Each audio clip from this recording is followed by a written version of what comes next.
12-15 साल पहले जब फोर्सेस ने यूपी में काम शुरू किया था, उस समय आईपास के एक प्रोग्राम में हम लोग सब लोग फोर्सेस के तरफ से जोधपुर गए थे और उस समय पॉस्को एक्ट के ऊपर भी बहुत चर्चा होती थी और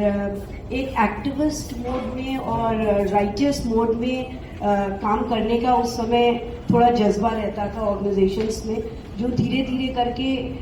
थोड़ा सा हम सब जानते हैं सबड्यू हुआ है और हम लोग अब उस पर ज़्यादा काम करने की कोशिश करते हैं कि ज़्यादा से ज़्यादा हम लोग ग्रास रूट लेवल तक, एकदम नीचे तक जो जानकारियाँ हैं वो रीच कर सकें और सही हेल्थ फैसिलिटीज़ अवेल करने में लोगों को मदद दे सकें instead of the righteous mode. तो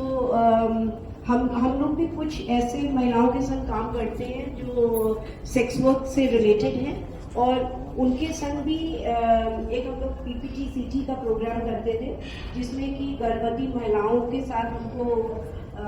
साथ में काम करना होता था और उस समय भी ये एक्ट काफ़ी पति कह रहा है, बल्कि बट फीमेल चाहती है कि वो नहीं, क्योंकि वो जानती है बच्चे को कोई फ्यूचर नहीं दे सकती।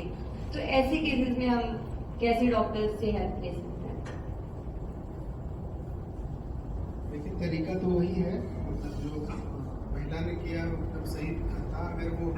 समय के हिसाब से, मतलब जैसे अगर ज़्यादा एज का बच्चा हो गया होगा तो एक अलग बात है। अदरवाइज अगर उनको बेबी नहीं चाहिए था तो वो अगर जितना जल्दी जाते हैं स्वास्थ्य इकाई पर जा करके, अब जैसे आप बोल रहे हो उन्होंने मेडिसिन भी ले लिया, अब ये मेडिसिन की दिक्कत यही होती है ना कि जब डॉक्टर या उस महिला को पता है कि उसका कितना दिन हुआ पीरियड मिस में, वो तो 9 वीक ही काम करेगी दवाई। अगर 9 वीक के अंदर ले ली गई है तभी वो उसका कुछ फायदा नुकसान है। अगर उसके ऊपर ली जा रही है तो नुकसान थोड़ा बहुत करेगी, कभी कभी तो वो भी नहीं करती है। ठीक है, तो ये हमको मतलब ध्यान यही रखना है कि अगर किसी महिला को बच्चा नहीं चाहिए तो जितना जल्दी हो सके, 1.5 महीना 2 महीना बहुत है, मतलब उसी समय जा करके वो अपनी एबॉर्शन के लिए अगर मेडिकल एबॉर्शन दिन से करना है तो, और अगर उससे ऊपर हो जाता है तो फिर उसको सर्जिकल विधि में जाना पड़ता है जो 12 सप्ताह तक होता है। 12 सप्ताह के ऊपर मल्टीपल मेथड्स यूज किए जाते हैं जिसमें दवाइयाँ भी दी जाती हैं और औजारों द्वारा भी किया जाता है। यहाँ पर जो आपका केस था वो हो सकता है कि वो महिला जब डॉक्टर के पास पहुंची तब तक वो विद इन टाइम फ्रेम थी जब तक वहाँ पहुंची। उसके बाद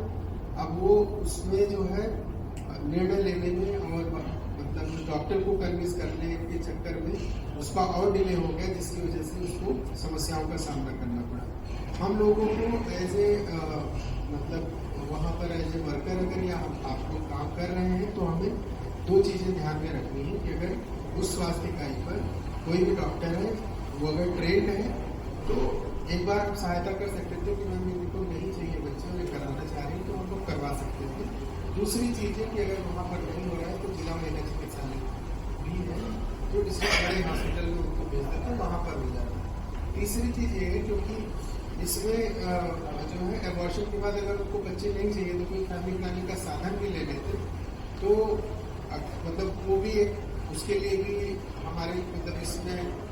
प्रोविजन है कि एबॉर्शन के बाद अगर स्टेरिलाइजेशन कराते हैं तो भी महिला को पोस्ट एबॉर्शन का स्टेरिलाइजेशन का पैसा मिल जाता है, ICD लगाती है उसमें भी मिल जाता है। ठीक है, तो इस तरीके से हमें बात करने की जरूरत है कि प्रोवाइडर टू प्रोवाइडर अंतरा लगा के 100 रुपये अंतरा के लिए मिल जाता है। प्रोवाइडर टू प्रोवाइडर बहुत चीज़ें मतलब